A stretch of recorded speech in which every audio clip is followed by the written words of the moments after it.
Witamy serdecznie wszystkich miłośników starego audio na naszym kanale Audio Azy. Zapraszamy również na naszą stronę internetową wehikuł-czasu.com. Dziękujemy serdecznie za komentarze oraz subskrypcje. Do subskrybowania naszego kanału oczywiście będziemy Was serdecznie namawiać, abyście byli na bieżąco z naszymi odcinkami.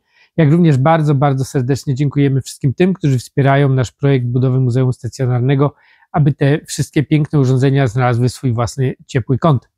Dzisiaj jesteśmy, jakby to powiedzieć, znowu w domu. Będziemy kręcić te filmy prawdopodobnie trochę jeszcze i z muzeum, i stąd, bo no, i pogoda, i noszenie sprzętu trochę nam to wszystko koliduje, więc będą jakby dwa scenariusze. Ja nalegałam, żeby jeszcze troszeczkę w ciepłym, w ciepełku posiedzieć, jak to się mówi. Tak, no tam mamy 11 stopni, no nie jest to jeszcze aż tak rewelacyjnie, żeby kręcić te filmy. No dla sprzętu 50% wilgotności, czyli jest sucho, nic mu nie będzie, ale no fakt jest taki, że dzisiaj też strasznie znowu deszcz pada, no pogoda nas nie rozpieszcza, więc postanowiliśmy zrobić program dzisiaj w domu i oczywiście o sprzęcie, który też na szczęście był w domu, bo wracam do pewnego tematu, który chciałem dzisiaj poruszyć. Może nie wyszło mi tak do końca, ale o tym opowiem już w czasie prezentacji, a dzisiaj zaczniemy jak zawsze od naszego MM. Tak, magazyn muzyczny Jazz jest z nami z grudnia 1987 roku. Zawsze też ocenę, czyli tak. 70 zł. I dzisiaj starałam się znaleźć, przejrzałam kilka czasopism, starałam się znaleźć coś na temat kaset wideo. No bo o tym będzie dzisiejszy program. Dokładnie. Co mi przeszkadza? Znalazłam taki bardzo ciekawy artykuł właściciela jedynej w Warszawie wypożyczalni muzycznej kaset wideo w tamtym czasie. Ciekawe. Właściwie tą dziedziną zajęłam się niejako mimo woli. Kiedy starałam się o zezwolenie na prowadzenie wypożyczalni w stołecznym ratuszu, znano już treść wchodzącej w życie ustawy o kinematografii i wydano mi takie zezwolenie, zastrzegając, że mogę wypożyczyć kasety, ale nie z filmem. O, no to ciekawe. Zaryzykowałem, choć niektórzy pukali się w czoło, twierdząc, że to nieopłacalne, bowiem przekonywała mnie wymowa liczb. Według światowych statystyk 25% sprzedawanych kaset to kasety z muzyką. To ja myślałem sobie, będę miał te 25% klientów. Czy tak się stało? Ano, nie bardzo. Po pierwsze, polski odbiorca zafascynowany tym, że oto może przełamać monopol telewizji, szuka filmów. Wiem o tym, bowiem połowa klientów niezorientowanych w tym, że prowadzę tylko muzykę, zwabiona tabliczką przy wejściu, wchodzi i pyta o filmy. Oni także są zdziwieni, jak sobie radzę, prowadząc taką amatorską, bo przeznaczoną dla amatorów muzyki, działalność. Wypożyczalnia na ulicy Rozbrat 6, wypożyczalnię otworzyłem w kwietniu, orientując się średnio w muzyce i zainteresowaniach mojego przyszłego klienta. Rzuciłem się jednak na głęboką wodę. Mając w pamięci tę 25% statystykę, zaś w wypłynięciu na powierzchnię pomógł mi przypadek. Otóż ulokowanie mojej wypożyczalni na ulicy Rozbrat, nieopodal rozgłośni na Myśliwieckiej, spowodowało, że moimi pierwszymi klientami byli dziennikarze. Marek Niedźwiecki czy Tomasz Beksiński. To im zawdzięczam pierwsze nauki i porady, co mam kupić. Dziś już wiem, co i gdzie. Wbrew pozorom najliczniejsza grupa klientów to ci, którzy szukają nagrań zespołów nowej fali, na przykład zespołu The Cure. Jest to najczęściej wypożyczana kaseta. Nie będę ukrywał, że to repertuar trudny do zdobycia, więc i mój repertuar jest siłą rzeczy raczej ograniczony, ale wiem, że muszę go szybko uzupełnić. Co do wielkości, następna grupa klientów to heavy metalowcy. Łatwo ich poznać po stroju i włosach. Znają się świetnie na swojej muzyce i pytają na ogół o nowości, które ukazują się na światowych rynkach. Właśnie, nowości. Miłośnicy teledysków i list przebojów to następna grupa odwiedzających moją wypożyczalnię. Chcą coś modnego na sobotnią prywatkę. Czasami po kasety z nowościami przychodzą organizatorzy dyskotek, bowiem wideodyskoteka zaczyna być coraz bardziej popularna. To, co mnie najbardziej zaskoczyło, to stosunkowo mała liczba osób pytających o klasykę rock'n'rolla. Nie będę ukrywał, że początkowo najbardziej liczyłem na tę właśnie grupę. Przecież w większości właścicielami magnetowidów są 40-latki wychowane na rock'n'rollu. To z myślą o nich zgromadziłem pokaźną kolekcję Presleya. Są także Beatlesi czy Rolling Stonesi. No tak. I jak dalej potoczyły się losy wypożyczalni? Może po prezentacji? No właśnie, ale mnie to strasznie wciągnęło i powiem Ci, że znalazłaś na dzień dzisiejszy naprawdę bardzo pasujący artykuł, który mnie bardzo wciągnął i naprawdę chyba najbardziej pasuje do dzisiejszego tematu. No to bardzo się cieszę. Naprawdę troszeczkę czasu zajęło mi przeszukanie tych czasopism. Mamy ich dosyć dużo, dzięki panu Zbigniewowi, którego jeszcze raz bardzo serdecznie chciałabym pozdrowić i podziękować. Dziękujemy bardzo, bo dzięki temu mamy te artykuły. Tak, a naprawdę ten artykuł również bardzo mocno mnie zainteresował. Przeczytałam go od razu z zapartym tchem od początku, od deski do deski, jak to się mówiło, tak? Więc zapraszam po prezentacji. Temat wideo jest mi osobiście bardzo, bardzo bliski, bo będąc młodym chłopakiem bardzo marzyłem o tym, aby posiadać swój własny magnetowid i właśnie nagrywać muzykę. Nie filmy, a muzykę, która się już wtedy w naszej telewizji troszeczkę pojawiła, no ale niestety było to, wiadomo, poza zasięgiem, były to urządzenia bardzo, bardzo drogie i niewiele osób było w tym czasie na nie stać. Także musiałem na to jeszcze dość długo poczekać, ale przypomnę Wam dzisiaj może trochę filmów, na przykład Godzilla kontra Gigant. Ja sobie dzisiaj nie wyobrażam, bo to taki trochę miś uszatek, jeżeli chodzi o sposób kręcenia tego filmu, a kiedyś w kinie nas przerażał. Bardzo ciekawe wydanie, na przykład w jednym filmie Podróż za jeden uśmiech, czy powiedzmy coś takiego jak Ucieczka z Alcatraz, w języku tutaj akurat niemieckim, Clint Eastwood. No i najbardziej kultowe filmy, czyli Indiana Jones i oczywiście trylogia Gwiezdnych Wojen. Pokazuję to dlatego, bo te kasety jeszcze można kupić, nie są specjalnie drogie, my w muzeum oczywiście mamy ich dużo i staramy się je kolekcjonować, aby w przyszłości móc pokazać właśnie te najbardziej kultowe filmy na kasetach VHS. No i oczywiście mamy też dużo kaset z koncertami, z muzyką, nawet z muzyką tą, którą nagrywałem w latach właśnie 80. i 90. z MTV, które później no, moim zdaniem nadawało bardzo fajną muzykę, przynajmniej w latach 90. i chętnie też do niej wracam, więc magnetowidy są jakby w naszym muzeum koniecznością. A przechodzę tutaj do tematu właśnie nagrywania muzyki na magnetowidzie i bez obrazu. O tym kiedyś już mówiliśmy, ale postanowiłem zrobić taki trochę test na różnych magnetowidach. No i przede wszystkim bardzo mi zależało, żeby zrobić test też z kasetą typu beta Sony. Mamy bardzo ładny magnetowid beta, hi-fi, stereo z Kanady od Pawła i udało nam się go naprawić i jeszcze niedawno działał, ale niestety dzisiaj, jeżeli mogę tak powiedzieć, usiadłem i zacząłem już go przygotowywać do programu. Niestety spocił się i postanowił, że jednak nie wystąpi w naszym programie dzisiaj i to nawet postąpił w taki sposób, że to nie popsuł mu się obraz, którego bym tutaj nie potrzebował, ale właśnie dźwięk.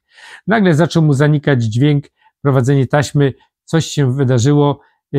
Robert to naprawiał i on bardzo pięknie odtwarzał i nie wiem dlaczego, no moim zdaniem po prostu trema przed filmem, przed kamerą, nieraz nam się to już zdarzało, także przeszedłem na tym do porządku dziennego. Robert i Zdzisiek obiecali, że wiosną zawitają do nas, także pozdrawiam Was serdecznie, czekam już na Was, bo to Sony jeżeli oczywiście nie naprawi się samo, jak się dowie, że już nie będzie w programie, no to trzeba będzie do niego po raz kolejny zajrzeć, bo ona ma bardzo grubą kartotekę, jeżeli chodzi o ilość napraw. Nie wiem, czy to już kiedyś miałem okazję pokazywać w filmie, ale naprawdę w Kanadzie było tak często naprawiane, że myślę, że wyprodukowano je w ogóle w poniedziałek. Czyli przyszedł ktoś do pracy, mu się bardzo nie chciało nic zrobić i co tylko można było, to w tym magnetowidzie się może popsuć. No ale przechodząc do tematu dzisiejszego. Mamy tutaj 3 magnetowidy, czyli 8, mamy SVHS i oczywiście jest tutaj DVHS.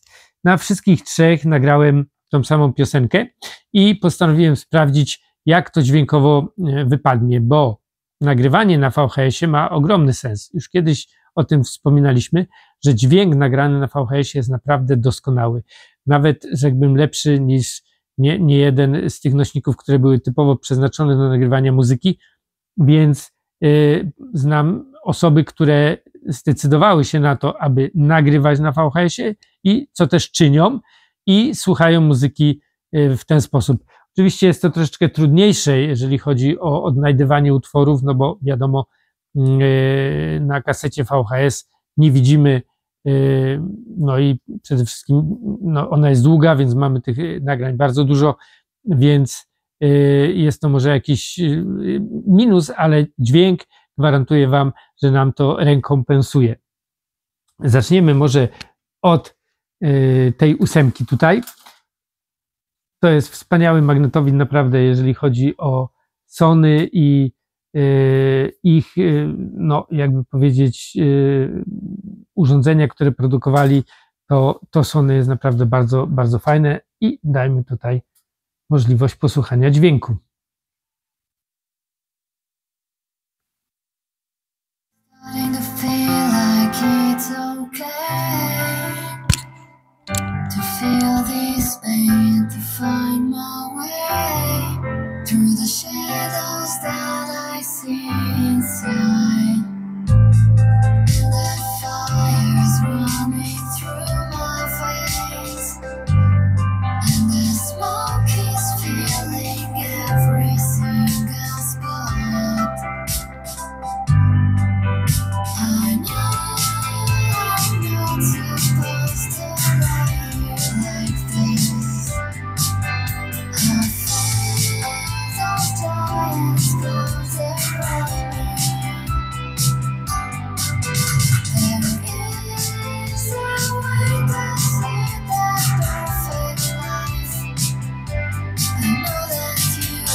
Dźwięk jest naprawdę bardzo przyjemny, ciepły, chce się słuchać tej muzyki. Spróbujcie, naprawdę, naprawdę warto. A teraz przejdziemy do VHS-ów.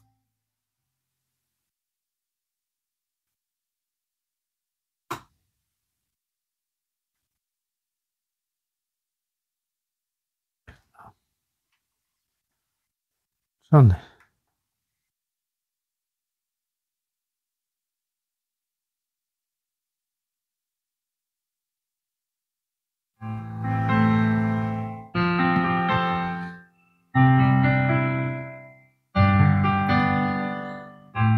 Starting to feel like it's okay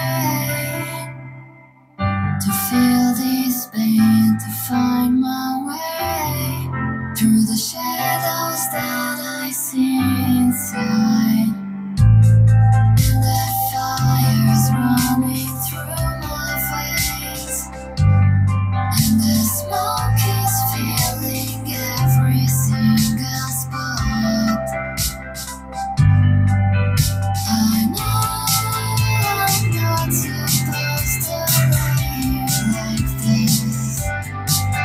I feel those giants close around me. There is a way to see the perfect life. Dźwięk jest inny, aczkolwiek również bardzo, bardzo ciepły. No i teraz przejdziemy do ostatniego urządzenia, do DVHS-u.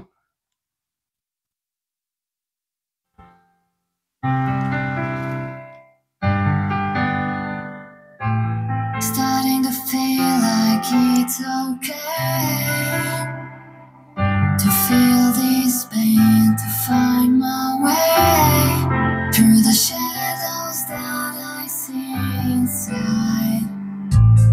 And the fire's running through my veins, and the smoke is filling every single spot. I know I'm not supposed to lie here like this. I feel those giants close around me. There is a way to see the perfect life. I know that you Coś nam się, widzicie, zaczęło dziać z odtwarzaczem. No cóż, nie da się ukryć, że urządzenia są wiekowe, więc będę musiał zajrzeć, co się takiego wydarzyło, ale dźwięk na pewno z DVHS-u jest najczystszy, najfajniejszy dla mojego ucha, być może, bo tutaj mikrofon tego nie przekazuje, ale jeżeli chodzi o dźwiękowo, DVHS naprawdę brzmi fenomenalnie. Na drugim miejscu moim zdaniem to Sony i ten Jarvis na miejscu trzecim, ale każdy z tych magnetowidów naprawdę wspaniale odtwarza dźwięk. Możecie o tym pomyśleć, bo jeżeli lubicie muzykę i nie tylko musicie korzystać z magnetowidu do obrazu, to oczywiście każdemu polecam ten sposób nagrywania. Tylko trzeba znaleźć magnetowid, który oczywiście jest w miarę sprawny i najlepiej 6-głowicowy, 4-głowicowy, który no, w dzisiejszych czasach jeszcze no, trochę nam posłuży, bo jest wiele magnetowidów, które no, niestety zaczynają już odmawiać posłuszeństwa, dlatego jestem w tej chwili bardzo zmartwiony tym, co się wydarzyło z tym DVHS-em, bo niedawno oglądałem jeszcze na nim filmy i wszystko było w porządku, więc jestem ciekaw, co się stało, bo tym bardziej, że otworzyłem tutaj też nową kasetę, rzadko to czynię, ale w tym przypadku postanowiłem otworzyć całkowicie nową kasetę, ażeby nagrać to nie na jakąś używaną, tylko właśnie na nową. I tak samo tutaj było z tym Jarvisem. Ale jedyna kaseta używana, która była, to na tym Sony, ale też była tylko jedyny raz nagrana, więc nawet nie do końca, więc znalazłem puste miejsce i dograłem ten utwór, więc jest to kaseta, która daje nam pogląd, jeżeli chodzi o dźwięk na pewno. Dla wszystkich miłośników muzyki, szukajcie, nie poddawajcie się w ratowaniu tych sprzętów, bo mimo tego, że te urządzenia zaczynają nam robić różne niespodzianki, jeszcze można je naprawiać, jeszcze można dać im nowe życie i naprawdę można się nimi cieszyć. Ale postawiłem tutaj również sprzęt, który no mamy od Pawła z Kanady i udało się go naprawić i tak postanowiłem pokazać go troszeczkę, ażeby było to takim kontrastem, no bo tak było, tak wyglądało to kiedyś. No, nagrałem tutaj również ten utwór, możecie posłuchać, jak brzmi to tutaj.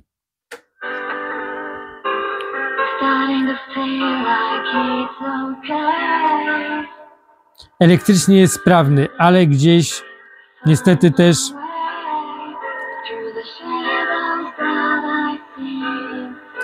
jeszcze dźwięk troszeczkę pływa, ale nie o tym chciałem mówić. No niestety brzmienie tego, a kiedyś bawiliśmy się właśnie na tych sprzętach, odbiega całkowicie od tych, które mamy tutaj, czy ewentualnie na magnetofonach kasetowych, na których nagrywaliśmy muzykę. No, takie były początki. Ja osobiście bardzo się cieszę, że udało się tego naprawić, aczkolwiek powiem wam, że też w pierwszym momencie miał trochę tremę i spalił się nawet transformator, ale Krzysiowi udało się zdobyć transformator do niego i dzięki temu mamy go na zasilaniu już 220V, a nie 120. Także zewnętrznie, jak widzicie, dużo chromu, naprawdę przepiękny magnetofon szpulowy. Jeżeli chodzi o odtwarzanie jego, może nie jest to największa rewelacja, ale w muzeum na pewno będzie na półce przepięknie wyglądał. Także nie poddawajmy się, ratujmy te sprzęty dalej. Powiem wam, że w przerwie teraz musiałem szybko tego DVHS-a jeszcze raz wysłuchać, bo się naprawdę zmartwiłem, że może mu coś dolegać, ale widocznie była to chwilowa niedyspozycja, bo teraz wszystko znowu poprawnie działa, także cieszę się bardzo. Musiał się rozkręcić. No, może musiał się rozkręcić. Lepiej, żeby on się rozkręcił, niż gdybym ja musiał go rozkręcać, bo to oczywiście jest zawsze jakiś problem. Ale bardzo jestem ciekaw dalszej części tego artykułu. No i jeszcze powiem wam, że będziemy otwierać paczkę, bo mamy kolejną paczkę od Pawła z Kanady, więc będzie jeszcze tutaj taka dogrywka. Dokładnie, aczkolwiek chciałam jeszcze cię zapytać, czy pamiętasz, czy miałeś w ogóle jakieś wideodyskoteki? Bo ja tak się cały czas zastanawiałam po przeczytaniu tego artykułu, czy jakieś byłam na wideodyskotece albo prywatce. Nie kojarzę. Ja też nie. Nie, jeżeli dyskoteki w tamtych czasach, to były głównie chyba w domach kultury, ale tam nikt nigdy nie puszczał jakby teledysków, ale w domach kultury były takie firmy, które jeździły i przywoziły magnetowidy i wyświetlały na przykład filmy z Bruce'em Lee, czy ewentualnie jakiś klasztor Shaolin, czy coś. To pamiętam, że na takie występy się chodziło, na filmy. No ale zobaczmy, co z wypożyczalnią. Co mi w mojej pracy przeszkadza? Chyba przede wszystkim ciągle jeszcze zbyt mała liczba magnetowidów. Ci pierwsi, którzy je kupili, są ciągle zainteresowani filmami. Sytuacja powinna się zmienić, gdy Kasprzak wreszcie rzuci na rynek swoje wyroby. Przeszkadza mi także stosunkowo mały dostęp do muzycznych nowości na rynku. Staram się oczywiście kupować tak zwane oryginały, a więc fabrycznie nagrane kasety z muzyką. Są drogie, ale gwarantują dobrą jakość. Chodzę po giełdach, przeróżnych perskich jarmarkach, ale bardzo, bardzo rzadko mogę coś kupić. Każda kaseta, nawet z wideoklipami, musi być ocenzurowana. Jest to uciążliwe, ale jak dotąd nie miałem żadnych kłopotów. Zaś współpraca z cenzurą układa się miło. Chętnie włączyłbym do swoich propozycji filmy muzyczne. Ludzie ciągle pytają o znane i z naszych ekranów pozycje z Beatlesami na przykład, czy Cliffem Richardem. Niestety uniemożliwia mi to owa ustawa o kinematografii, choć ustalenie, gdzie przebiega w filmie muzycznym granica między wideoklipem a dziełem filmowym chronionym przez wspomaganą ustawę, jest bardzo trudne. Tak, to mi zdecydowanie przeszkadza brak zezwolenia na wypożyczanie filmów muzycznych. Z całą pewnością sytuacja na rynku muzycznego, jeśli chodzi o wideo, zmieni wprowadzona płyta wizyjna. No tak. To też moim marzeniem jest kupienie stereofonicznego magnetowidu, hi-fi i laserowego odtwarzacza. Wtedy będę mógł oferować nagrania na najwyższym technicznie poziomie. Często pytają mnie, czy przeszkadza mi konkurencja. Mówiąc szczerze, nie, bo jej po prostu nie ma. Kiedy starałem się o zezwolenie, mówiono mi, że w każdej dzielnicy ma być wypożyczalnia kaset z muzyką.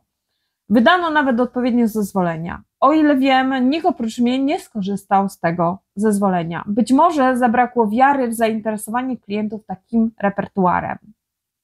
Z całą pewnością owa liczba 25%, która tak mnie przekonała w kwietniu, nie odnosi się do polskiego rynku.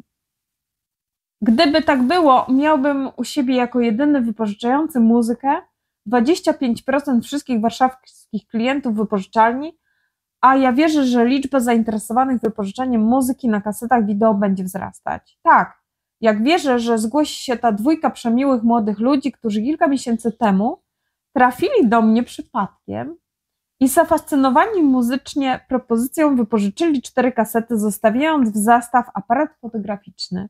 Wie pan, mówili, dziś jest piątek, weźmiemy sobie coś na weekend. Weźmiemy sobie, mieszkamy pod Warszawą, nie zdążymy już wrócić z pieniędzmi, oto aparat, w poniedziałek go wykupimy. Nie znam się na tych aparatach okazał się nie tak wartościowy, aby pokryć moje straty, ale oni bardzo się cieszyli na te weekendowe oglądanie. No tak, ciekawe tutaj jest to z tą cenzurą, bo faktycznie niektóre teledyski były w Polsce ocenzurowane. Pamiętam David Bowie, China Girl, to było na pewno ocenzurowane, nie można było tego puszczać. No i chyba to nie był jedyny, to było chyba więcej tych teledysków, które... Ale ja teraz nie pamiętam. No ja też, innych nie, bo ten pamiętam doskonale, bo ten utwór zresztą jest bardzo fajny i każdy chciał wiedzieć, jak ten teledysk wygląda, skoro nie można go było obejrzeć, tylko wysłuchać samej muzyki. No ale cenzura u nas już teraz zresztą wraca, bo w internecie mamy też dużą cenzurę już. Nie można o wszystkim mówić, nie można wszystkiego pokazywać. Tak już się do tego porobiło, że Czyli czas jakby się zakręcił. Jest. Tak. Jest. Tak, po prostu historia znowu zakręciła kółeczko. No ale tak jak ten pan fajnie tutaj opowiadał, być może właściciel tej wypożyczalni, gdyby oczywiście oglądał przypadkiem ten film, to bardzo prosimy o kontakt z nami lub któryś z tych dwóch panów, którzy zostawili ten aparat fotograficzny, byłoby nas też bardzo ciekawe, czy przyszli go wykupić. To jest taka ciekawostka. Jeżeli znacie te osoby lub gdyby te osoby osobiście trafiły na nasz kanał, prosimy o kontakt na info@wehikuł-czasu.com. Chętnie byśmy zrobili, bardzo tak, bardzo chętnie byśmy zrobili taki mały wywiad. Oczywiście też chcę powiedzieć, że do wszystkich osób, z którymi byliśmy umówieni i tak dalej, na pewno dotrzemy. No jest tej pracy po prostu bardzo dużo. Teraz rusza muzeum jeszcze, ale postaramy się na pewno dojechać i zrobić kilka ciekawych filmów, zwłaszcza pan, który tutaj odezwał się na naszego maila w sprawie właśnie naszej wieży szufladowej. Obiecujemy, jest to od nas tutaj dość daleko, ale przyjedziemy i zrobimy ten program, jak również o naszym magnetofonie szpulowym koncercie. Chciałbym również zrobić taki obszerniejszy program, więc jeżeli tylko czas i możliwości pozwolą, na pewno dojedziemy i na pewno te programy zrobimy. Także jeszcze raz bardzo dziękujemy za oglądanie naszego kanału, za subskrypcję, za zrzutkę i oczywiście zapraszamy teraz na otwieranie paczki. Może nawet Sonuś się pojawi. Go tak, tutaj... tak. Nie. Go namawialiśmy, żeby się pojawił w filmie. Sony. Właśnie tutaj sobie spaceruje. Kocur, gdzie idziesz? No niestety się chyba wybiera gdzieś w innym kierunku. Ale może będzie ciekawy, co jest w paczce. Więc... Tak, może przyjdzie i popatrzy. Ja już jestem bardzo ciekawa. Tak, ja też, także przechodzimy do otwierania paczki. Zapraszamy. Do zobaczenia. Widzicie, Sony przyszedł na film, a że bardzo lubi, jak tak go noszę, więc nawet nie zauważyłem, kiedy wdrapał się na mnie i po prostu się położył. No będziemy, Kocur, otwierać paczkę z tobą. No, tobie to nie przeszkadza. Mam nadzieję, że szczególnie też nie.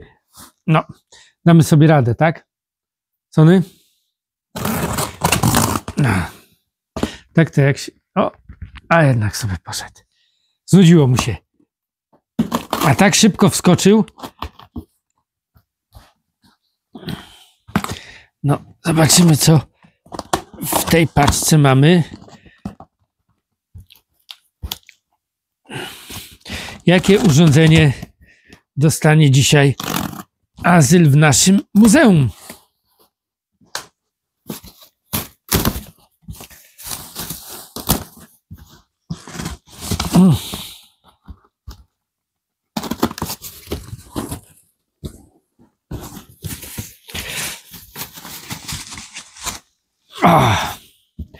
Mamy tak. Przede wszystkim kable.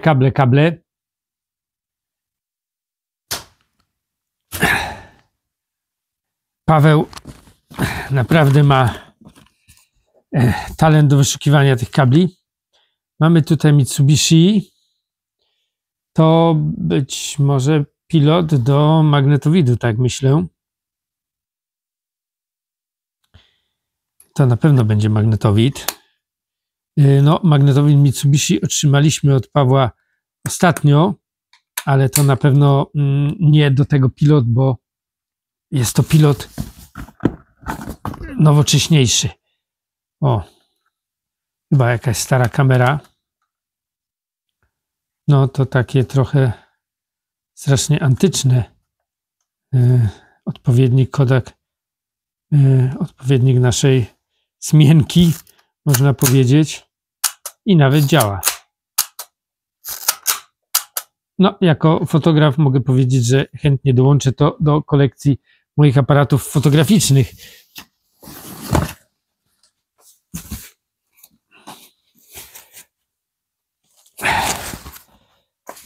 O! Radio Panasonic.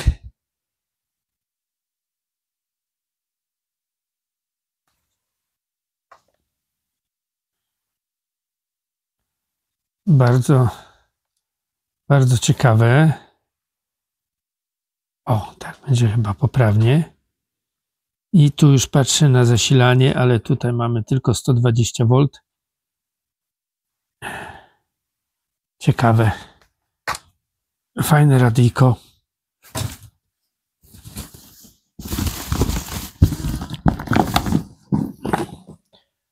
Kolejne kable.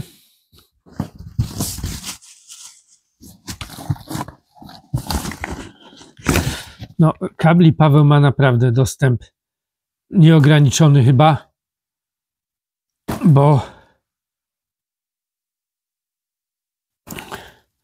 po prostu naprawdę niektóre są tak mega ładne, stereofoniczne. O, tutaj się któryś odkręcił.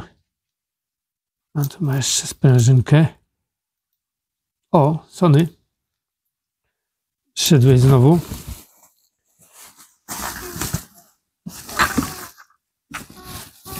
Ojej, muszę wyciągnąć.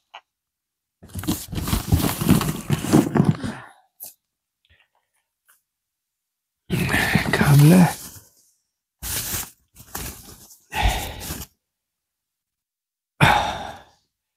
Walkman.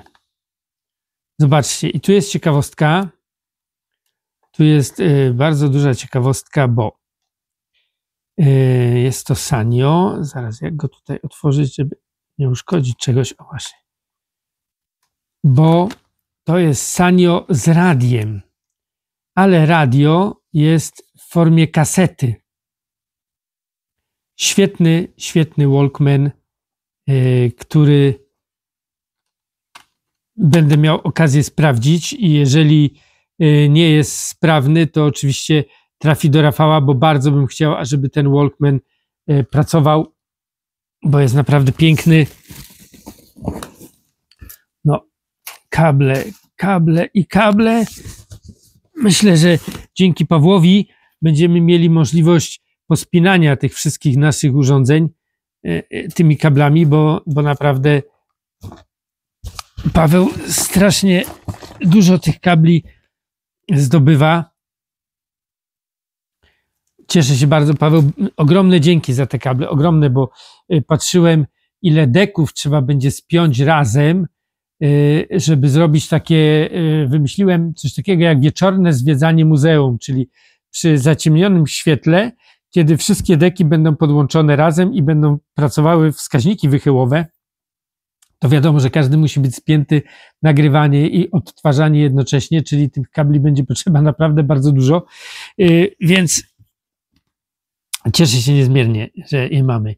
Tutaj mamy pilota Kenwooda. Proszę bardzo. Tu jest Kenwood i tak patrzę, do czego tu jest. Jest fono, jest tuner, bo szukam pilota do data Kenwooda. I takowy pilot bardzo by mi się przydał.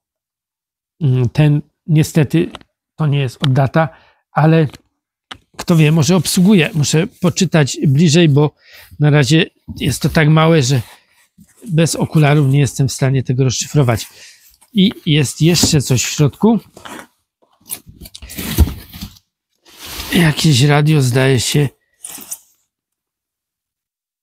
National Panasonic radio globalne. Z tyłu posiada skalę w bardzo ładnym stanie. O, tutaj możemy sobie odczytać, na jakich częstotliwościach znajdziemy dany kraj, a urządzenie jest naprawdę zadbane do wyczyszczenia. Bardzo ładne, bardzo ładne. Także mamy 2 radia, bardzo dużo kabli, no i nie będę ukrywał, że dla mnie, no mimo wszystko, bo kocham Walkmany, jest to coś, co no, moje dzieciństwo jest z tym związane i mam jedno takie urządzenie właśnie z tym radiem, a to będzie drugi taki egzemplarz fenomenalny. Mam nadzieję, że uda się, jeżeli nie jest sprawny, że uda się go przywrócić do stanu używalności, aby mógł w muzeum je prezentować. Piękny, piękny, naprawdę wspaniały. Także jeszcze raz bardzo dziękujemy za wszystko Pawłowi, wszystkim tym, którzy przysyłają paczki oczywiście do naszego muzeum i zapraszam wszystkich do oglądania naszego kanału, do subskrybowania przede wszystkim, bo subskrypcje dają nam pogląd na to, że chcecie oglądać nasze filmy, że podobają wam się. Komentujcie to i oczywiście, jeżeli chcielibyście wesprzeć nasz projekt muzeowy tego muzeum, to możecie to uczynić, link pod tym filmem, jak również na naszej stronie vehikum-czasu.com. Na tej stronie również w zakładce aktualności możecie zawsze zobaczyć, co będzie tematem kolejnego odcinka. Także jeszcze raz bardzo dziękuję i do zobaczenia w kolejnym odcinku.